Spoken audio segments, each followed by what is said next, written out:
Thank you so much. It is a great pleasure to be here. I am running for the United States Senate because I'd like to make Connecticut a state where we have job opportunities for everyone.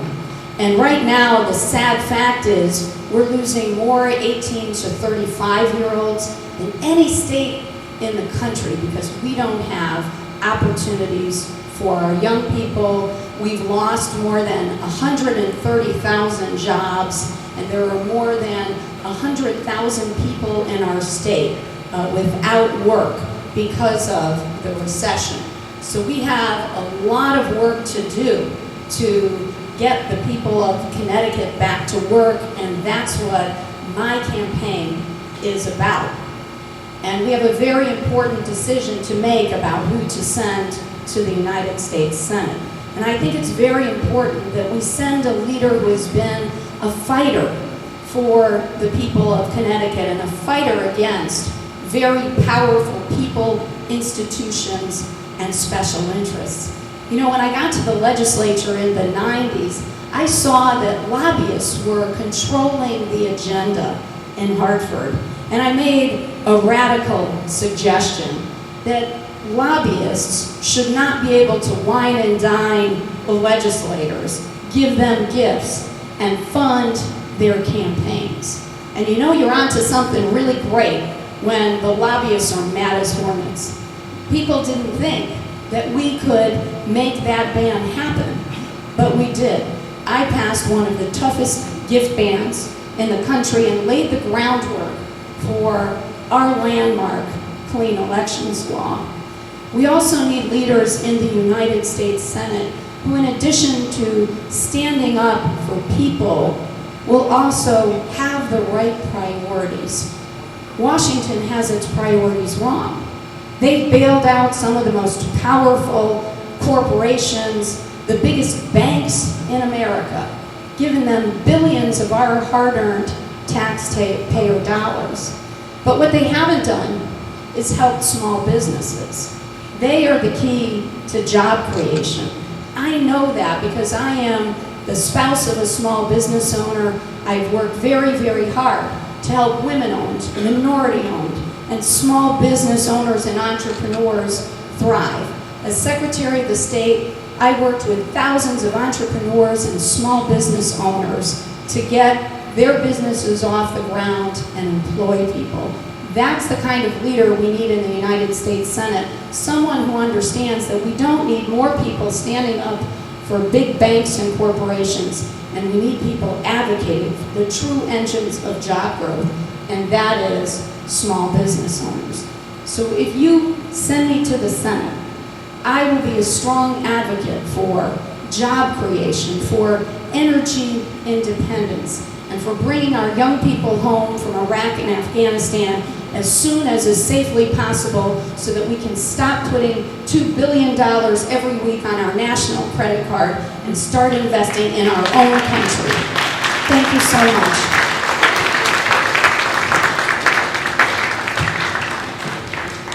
Well, thank you very much to my friends in the Working Family Party for bringing us here today. I want to say thank you for two other things as well. First, thank you for standing with me in 2006 and 2010 especially. There were very few people in the world who thought that we could beat Nancy Johnson in 2006. And it was the people here who believed that could happen that made it a reality. And then again, last fall, when the whole world's eyes were pointed to Connecticut, when people wrote off the 5th District as one that would go to the Republicans in a national landslide, you stood with me, you stood with us, and we stood together. And I want to say thank you for that. But I also want to say thank you for all the work that you have done together with our delegation to fight some incredibly important fights in Washington, whether it's been on healthcare reform or Wall Street reform or putting into place a fair tax policy. We've been partners, and you have been an incredibly important part of standing strong with our delegation. Now, I'm standing here as a candidate for the United States Senate today because I think we're making a fundamental choice in Washington over the next 5 to 10 years. I think we are making a choice with the policies that we set as to whether or not we are going to have a middle class or not in this nation. or whether we're just going to recede into a world in which we have 5% haves and 95% have-nots. And we have got to send somebody to Washington, to the United States Senate, who has an unquestionable record of standing up and fighting for the middle class. Now, you know me because you helped me get there. You know me because we've been on the same side on fight after fight. You know why I'm running for the Senate. I'm in Congress today and I'm running for the Senate because I believe that our middle class can't survive unless we change the way that we look at healthcare. We've got to move from looking at it as a privilege available to only those people that can afford it, to a human right that everybody gets as a citizen of the most powerful nation in the world. And no matter how long I serve in office, the most proud I will ever be is of the day when we passed our universal health care reform legislation. Now, you know why I'm in Congress. I'm there now and I'm running for the Senate because I don't believe that you can balance our federal budget without asking something of everyone, including the oil companies, including the Wall Street banks, including the millionaires. And I'm never going to vote for a balanced budget deal or a deficit reduction deal. I did not vote for the debt deal about 30 days ago, because my standard is pretty clear, a balanced approach. And I'm not going to back down from the idea that government has to have a role in creating jobs for American citizens. That's why I founded the Buy America caucus in Washington. I'll talk a little bit more later. That's why I believe in massive new investments in job-creating infrastructure. And here's the last thing. You also know that I'm not going to change my values based on shifting political winds. People thought I was a dead duck in 2010. But we went out there, and unlike a lot of other incumbent members of Congress, I and we didn't back down from our support for health care reform. We ran to it. I didn't back down from my criticism of the Bush tax cuts. I ran against them.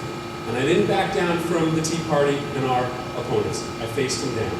And we won election in 2010 because our spines stiffened when the moment got tough for us. I want to say thank you for everything you've done to put me in the position that I'm in.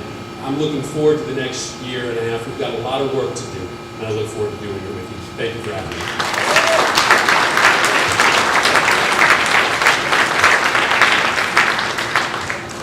Thank you all for the opportunity to be here today. State Representative William Tong from Stanford, I want to thank you all for this incredible record we just saw since 2002.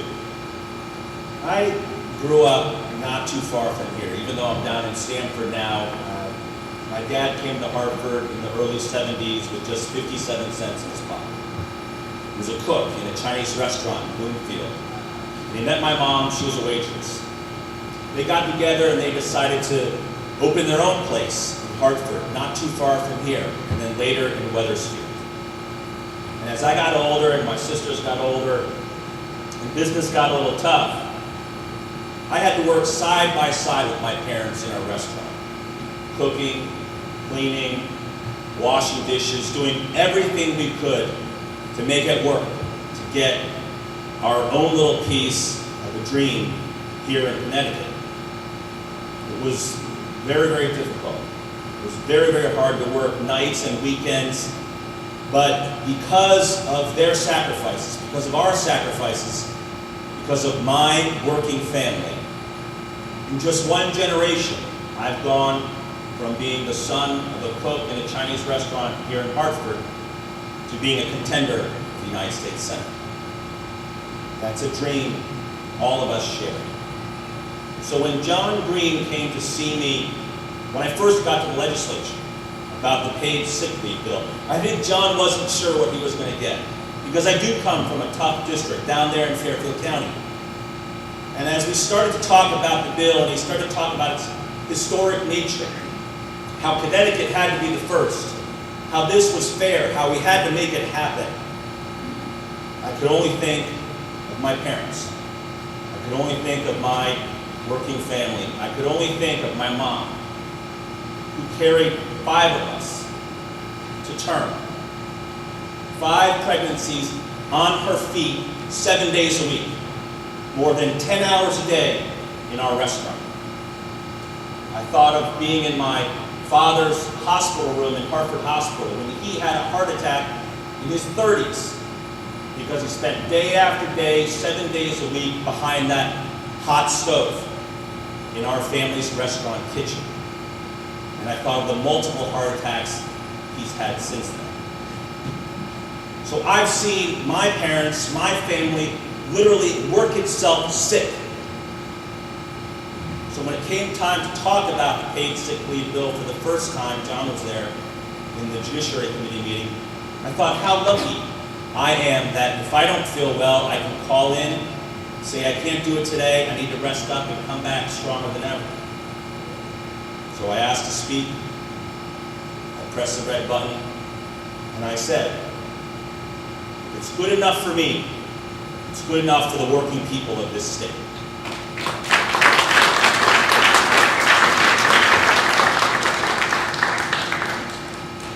That's who I'll be in the U.S. Senate.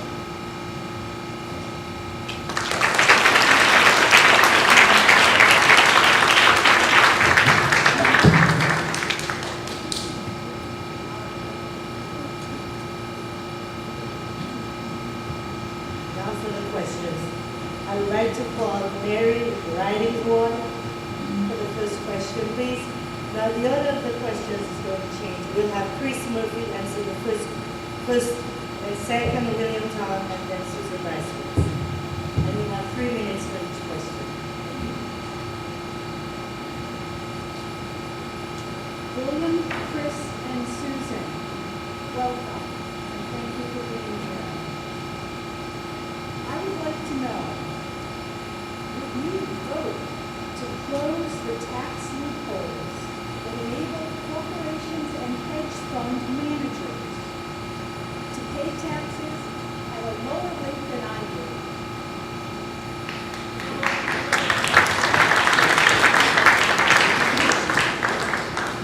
Well, it's an easy answer to that question. It's yes. And you know the answer is yes because you've seen already how I voted. Despite an enormous amount of political pressure at the end of last year to support an extension of the Bush tax cuts, I proudly voted no. And despite a similar amount of political pressure to support this slapdash backwards debt deal from 30 days ago, I voted no. And to me, listen, I've had hundreds of thousands of dollars run against me for my position on a fair tax system. But it's pretty simple to me. So long as the 400 top income earners in this nation are paying an average marginal rate of 16%, nearly half of what working families are paying out there, I'm never going to support a solution to a balanced budget or the reduction of the debt going forward that doesn't ask for a balanced approach and ask those that are most fortunate amongst us to pay more. Here are the facts, guys. Here are the facts. Since from 1980 to 2005, 80% of the new wealth created in this country during that time went to the top 1% of income earners. That's an amazing fact. During that time, wages have been flat for working families all across Connecticut. As a percentage of GDP, taxes at the federal level are at a 60-year low today. People are fooling you if they tell you that we can solve our budget problems without looking at revenue. This is a matter of funding the federal government, and it's also a fundamental matter of fairness. Now, here's where I criticize Democrats sometimes. I think we concentrate on the tax side without telling people about what we're going to do with that money. I don't support raising taxes on the wealthy just because I want to punish them or just because I want to take money from them and put it into the federal treasury. I support taxing the wealthy more because we have desperately overdue investments in this nation that we have to make. We have to make investments in education. We have to make investments in renewable energy. We have to make investments in infrastructure.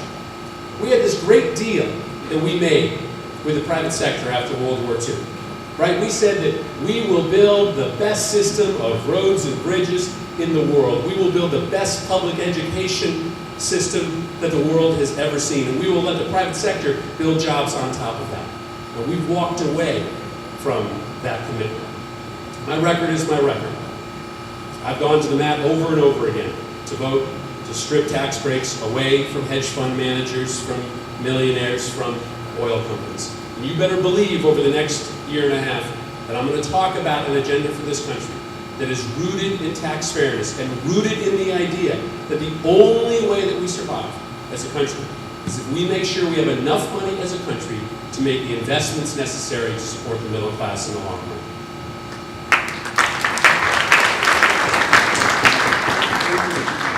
The answer is yes. It's not, I think, for all of us here today, it's not just that the tax system is unfair or that it needs to be tinkered with or improved.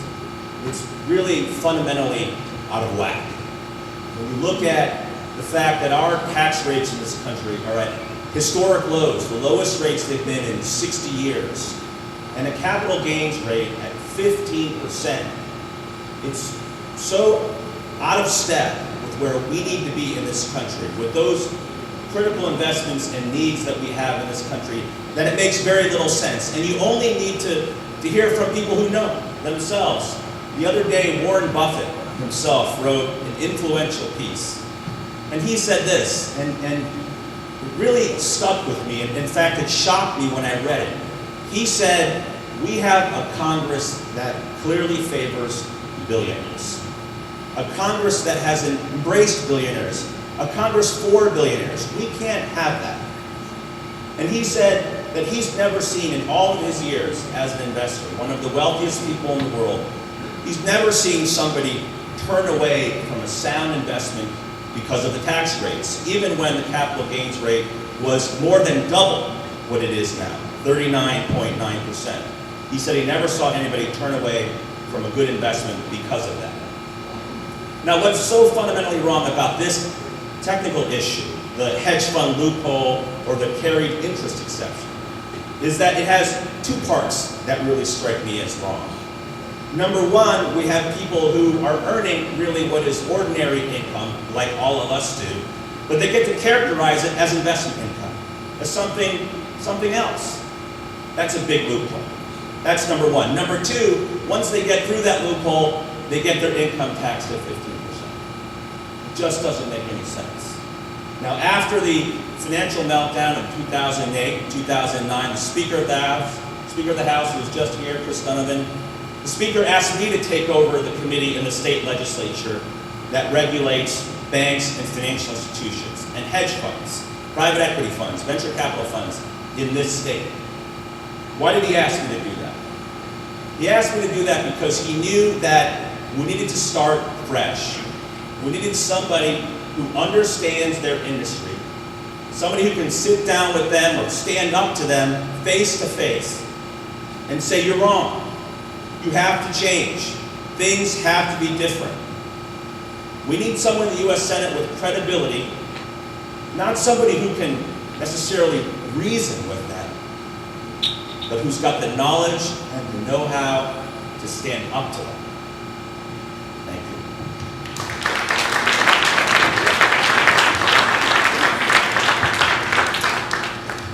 you. Mary Aranya and Mary, thank you for that question. The question was not about the Bush tax cuts, because I'm sure all three of us have the same position, that we should repeal those Bush tax cuts that have helped put our country in this very deep deficit that we're in. All of us agree about that. The question was, will you vote to close the loophole that gives preferential treatment to hedge fund folks? And my answer is yes. Chris Murphy, with respect, you didn't answer the question, and I understand why. Because on May 28th, 2010, you voted against closing that loophole. You voted against a bill that the AFL-CIO supported because it would help working families, it would provide middle-class tax cuts, make corporations more accountable, and promote job creation in our own country. That is not a progressive position and not a progressive vote. And you're right, Warren Buffett is right. Congress is standing up for millionaires and billionaires. We need to send the right people to Washington who will stand up against PACs and special interests and large contributions from very wealthy people, and I will do that. We have to fundamentally change how we send people to our United States Senate and Congress. In our state legislature, I stood up for the clean election bill. That will be the very first bill that I sign onto in the United States Senate, so that our elections are about people and issues and not about corporations that are people and can spend as much as they want to defeat or support candidates. Thank you so much for the question.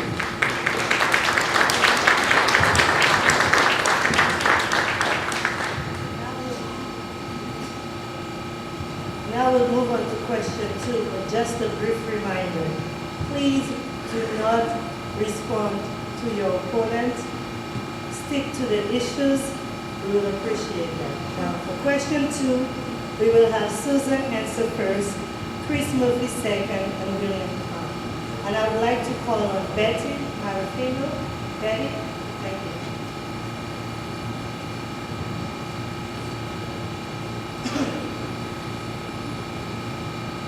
I'm Betty Marafino from the Connecticut Alliance for Retired Americans. Tea Party supporters in Congress drew a line in the sand and refused to support any deficit reduction plan that included any tax increases. My question for the three of you is, are you willing to draw a line in the sand and oppose any deficit reduction plan that cuts Social Security, Medicare, and Medicaid?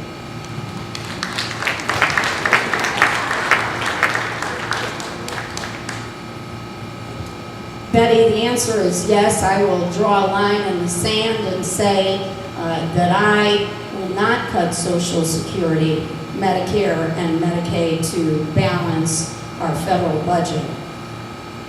The best thing that we can do to attack our deficit is to grow the economy and create jobs.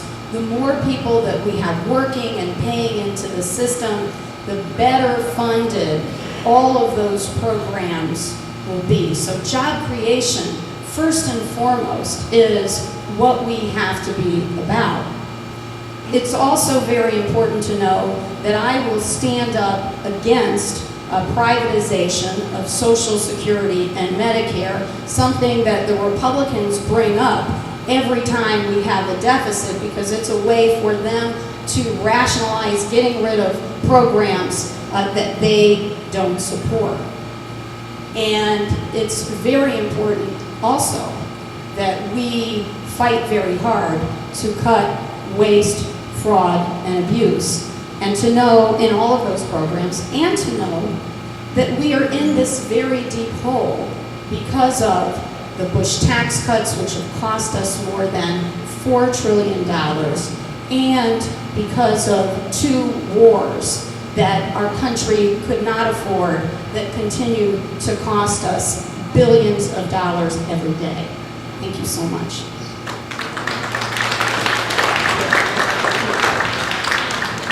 Thank you. I'll stick to the rules and answer this question rather than responding. So, absolutely, I'll draw a line in the sand. I already have. It's the reason that I voted against the deal earlier this summer. It's pretty simple to me. It's not just about putting your vote in the right place. It's about creating a movement to support Medicare, Social Security, Medicaid, the building blocks of our social safety net. So I didn't just vote no on that deal. I went down to the House floor over and over again to argue against it. I came back here to Connecticut and held forum after forum all throughout my district, organizing seniors around opposition. to the destructive plans to end Medicare as we know it, to privatize Social Security. And I haven't stopped. I hope some of you will join us next week.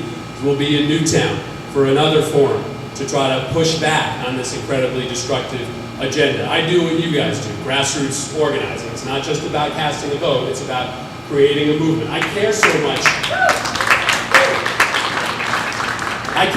about this, guys, because this is the end of our social safety net as we know it. The Republicans are proposing to end Medicare.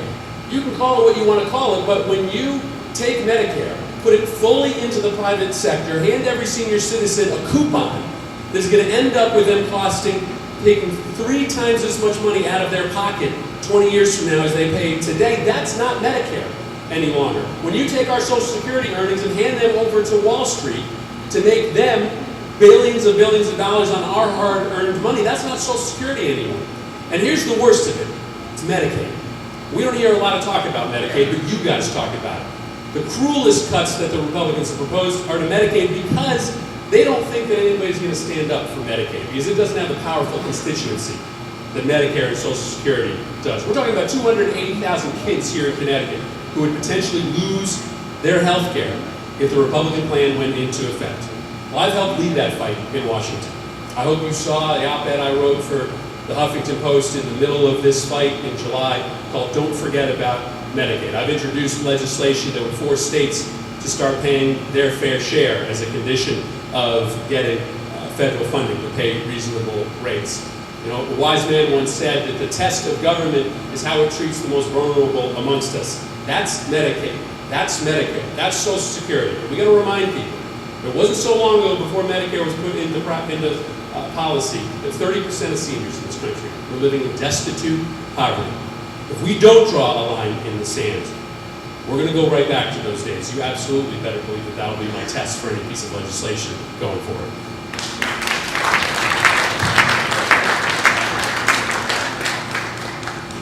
The answer is yes, I will draw a line in the sand.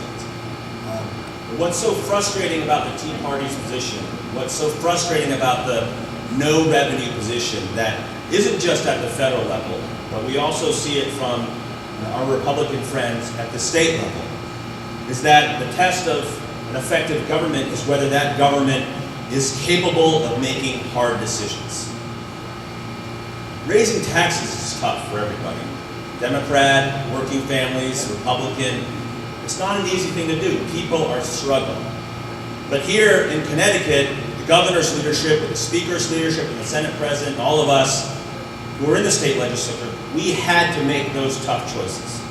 We had to raise taxes. We had to ask people to do their fair bit, to stand up and help power a real economic recovery. That's what we need to see in Washington. That's what we need to see down in the U.S. Senate. Now, with respect to drawing a line in the sand, I think maybe it's easy to say yes, but I think you have to explain why you're going to draw a line in the sand.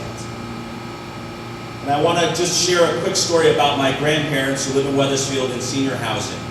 They're 87 and 94 years old. They still drive, I think. And they're amazing, right? They've made incredible sacrifices for me and for our family. And I'm here because of them. Because they kept their promise to me. It's up to me to keep my promises to them. It's up to all of us to keep our promises to people that need Social Security, or Medicare, or Medicaid. There's so much that we can do to make it more solvent, to make it more effective. We can go after the Medicaid moguls, the people that run these programs, nonprofit programs, and earn upwards of $1 million a year in salary. That has to change. But we've got to keep those promises. We've got to make sure that we honor those commitments. And finally, I'll say this. What was so disturbing about the debt ceiling debate was that I knew that if we went into default and the federal government was unable to pay Social Security checks, unable to meet its commitments, that my grandparents would have to go without a check. I know they can't do that. And I know that there's not really a backstop to help them if they can't. get their checks. That's what this is about. And that's why I'll draw a line in the sand. Thank you.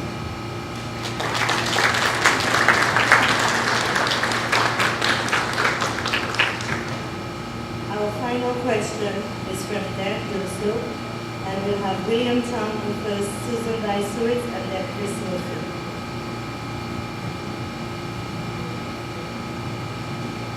Thank you, Urania. Good morning. My name is Dan Durso. I'm a member of Teamsters.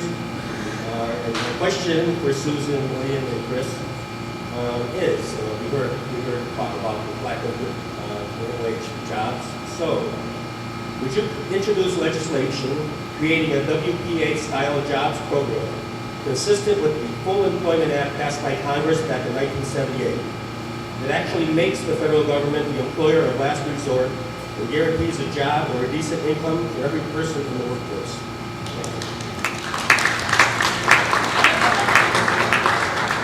That is an excellent idea, an excellent concept. I'd be happy to work with all of you and anybody down in Washington to make that happen. I think we need to do something really out of the box, something different, although this country has done it before, and really jumpstart this economy, because all the things that we've tried to this point, we're struggling. They're not working as well as they could, and we need to do more.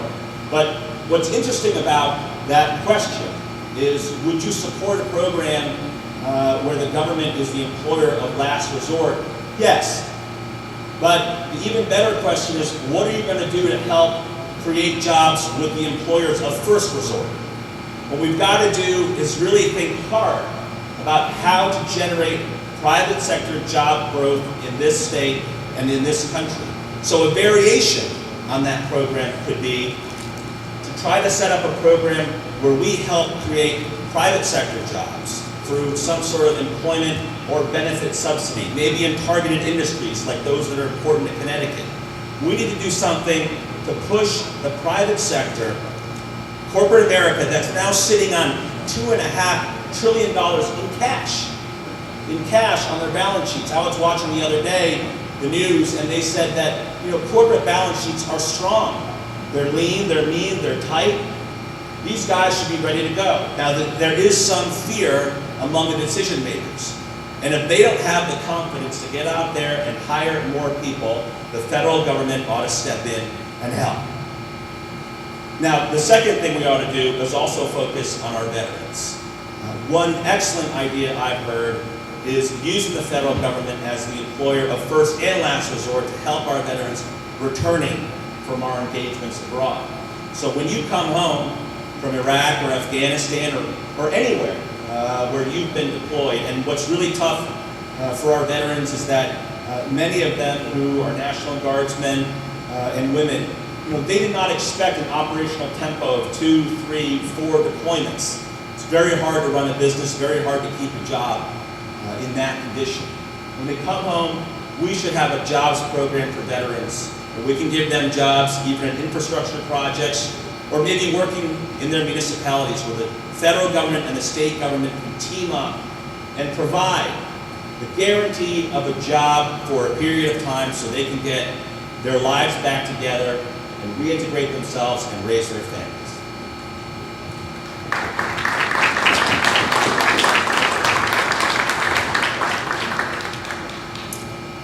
Thank you so much for the question, and the answer is yes. So many people in the state are hurting and struggling.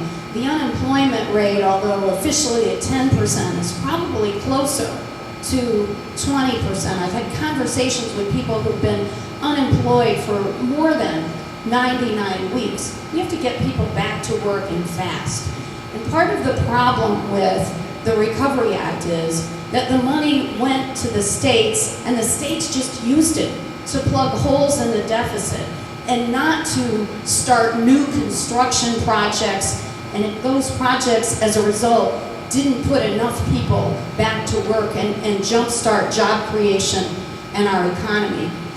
We need real infrastructure investment, and we have to think out of the box about that because Congress can't even pass transportation and infrastructure bills to get that progress moving. we should create a privately funded infrastructure bank to help fund investment in our roads and bridges and mass transit projects. Also, to get jobs going, we should be focusing on the production of clean, renewable energy. Other countries like Canada are far ahead, to the point where Connecticut companies are building massive solar power plants in Canada, but not a single one in our country because we don't incentivize that. We have to get back to the business of making and producing things in our country, and that means getting rid of the tax loopholes that encourage American companies and Connecticut companies to go overseas, and we have to reform our small business administration so they're actually helping women-owned, veteran-owned, and minority-owned businesses. And you might be wondering, well, how are you going to pay for all that? Forgive me for sounding an alarm bell and having a sense of urgency, but ladies and gentlemen, let's bring our young people home from Iraq and Afghanistan so we can start investing in our own state and our own country's economic future. Thank you so much.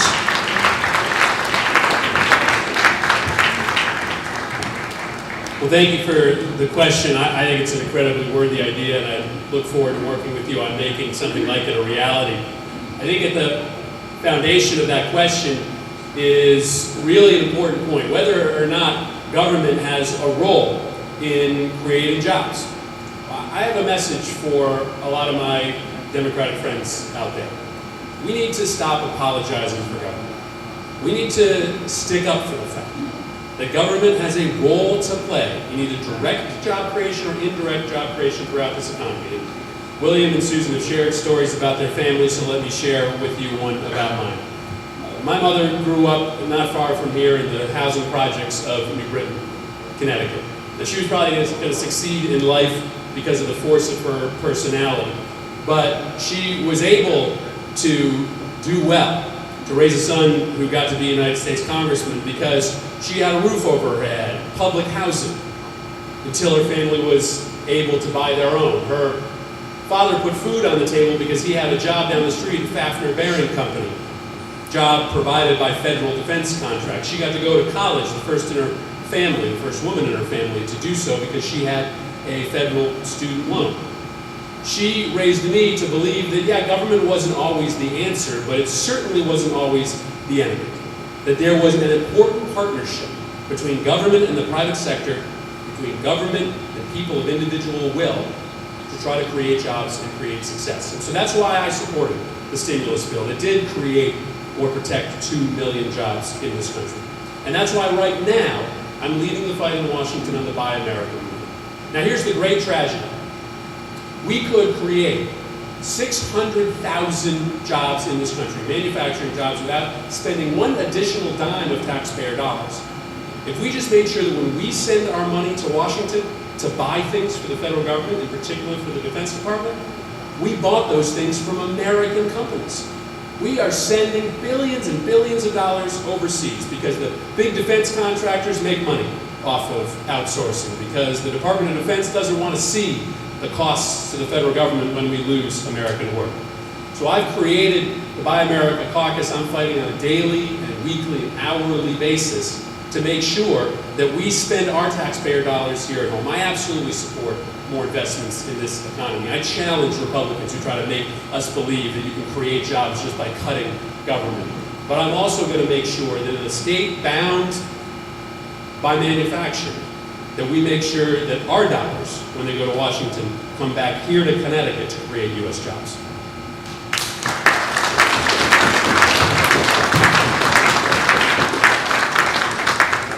Thank you. And that concludes our question and answer session. Now, earlier on, I said if you have any questions, you can follow them to the stairways into the parking lot and then to their homes. While working families tried contacting Christopher Shea at his home in Maryland and was unsuccessful. So the home park may not work. But mind you, they will come to your home. So look out for this. For closing, we will have each candidate give us 3 minutes for closing, and we will start with former Secretary of State Susan Weissowitz, followed by Congressman Murphy, and then Representative Tom. Well, thank you all so much for having us this morning. You know, this is the first time in 32 years that we will have the opportunity as a state to have a conversation about who will be a progressive advocate for our state in the United States Senate. This is a very important opportunity. And I think as we've seen today, there are some very fundamental differences, whether it's on the war, and I am a person who feels very, very strongly that we need to bring our young people back from Iraq and Afghanistan when we are losing more young people in war zones to deaths from suicide than to deaths in combat. You know something is wrong, and it is time to bring our young people home.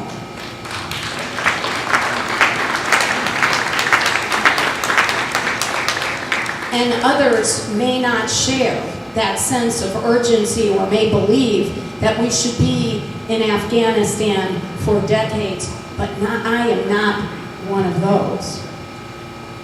We also have a fundamental choice when it comes to civil rights and civil liberties. And I am a person who strongly believes that we should not have reauthorized the Patriot Act, which allows the government without a warrant to troll through emails and phone records and personal information. And yet we have people who have voted to reauthorize the Patriot Act. So that, I would suggest, is another very fundamental choice and difference that we have before us. And then there is a very big difference on the issue of tax policy. I would have voted to close the hedge fund loophole, which would have created billions of dollars in revenue to retire our deficit, fund Social Security, Medicare, and other important programs. So the differences are very big. But I have to say, watching the debt ceiling debate, watching the dysfunction and the gridlock made me think that perhaps it is time to try something different. I say all the time, if you are happy with how things are going in Washington, by all means, continue with more of the same. But if you would like to try something different, if you would like to send a leader to the United States Senate who has made things happen even when it's hard, and even when there are very powerful people and special interests on the other side, then I'm the person that I hope that you will send to Washington to represent our great state. Thank you so much.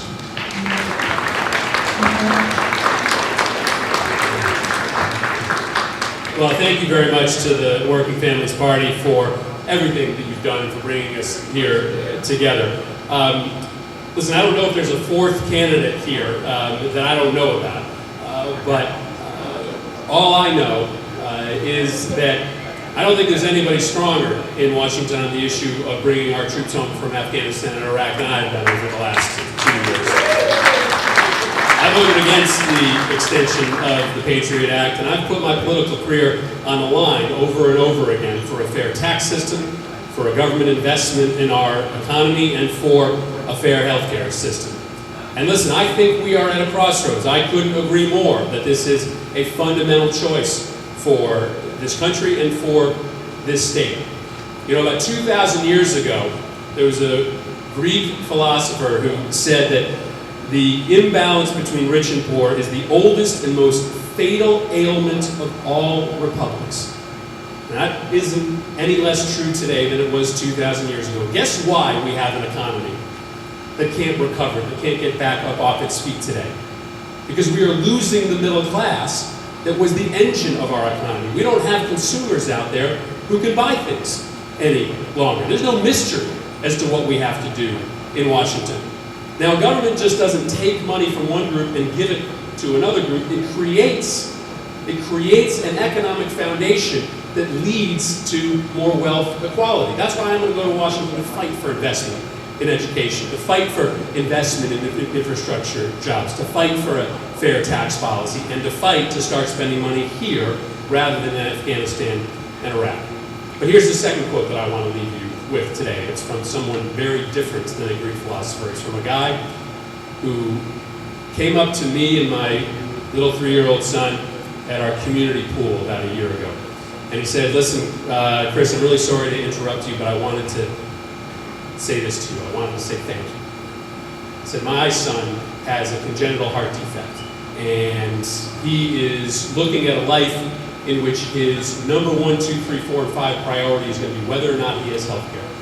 And he's facing a life in which he's not going to be able to follow his dreams because he's going to have to find a job that will make sure that his condition is taken care of.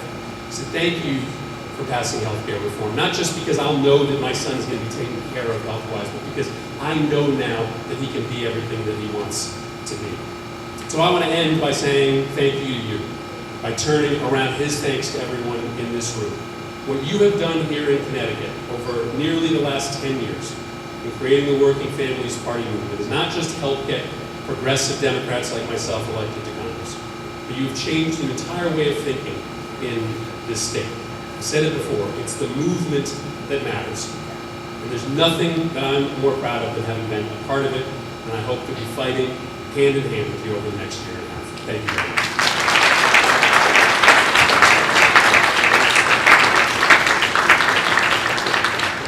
Thank you all, and thank you both for the chance to be here today. I think it's pretty clear that you have 3 great choices for the U.S. Senate sitting here today. Although there are some differences that Susan talked about, I think on the 3 questions that we answered, we were pretty close. There wasn't a whole lot of difference there. But I do think amongst the 3 of us, there's one big difference. One really meaningful, fundamental difference. I'm not a congressman, I'm not a household name. But I've had to fight for most things in my life. I'm the first Democrat ever to hold my seat. I'm the first Asian American ever to be elected at the state level in Connecticut's history.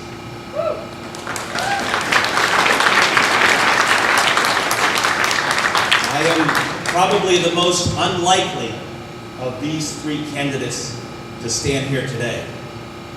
But what you can be sure of is as a U.S. Senator, you will get a U.S. Senator with some fight and some grit, who will go down there and fight for the working people in this room and across our state. Now, I'm sure some of you are thinking, well, William, aren't you an underdog in this race? You bet I am. I think in this economy, we're all underdogs. Who in this room hasn't been an underdog? And when I think about paid sick leave, that's what that bill was about.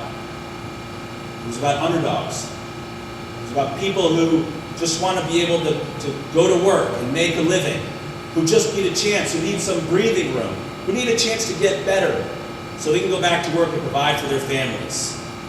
That's why in the state legislature, as chairman of the committee regulating the banks, I expanded our foreclosure relief program.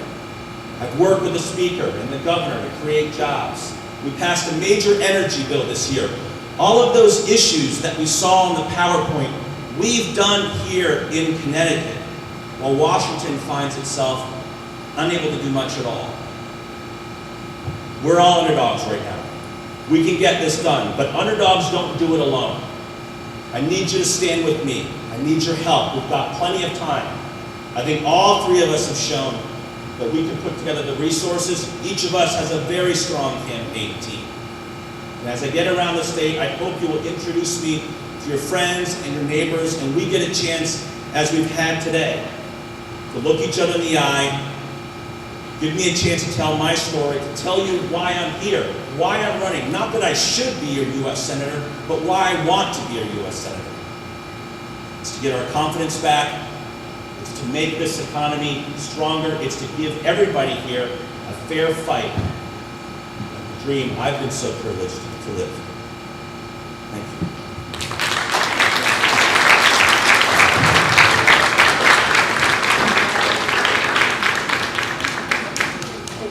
just would like to, on behalf of the Working Families Party, thank you all for coming, for taking some time out of your busy schedule to be here with us. Thank you, thank you, thank you.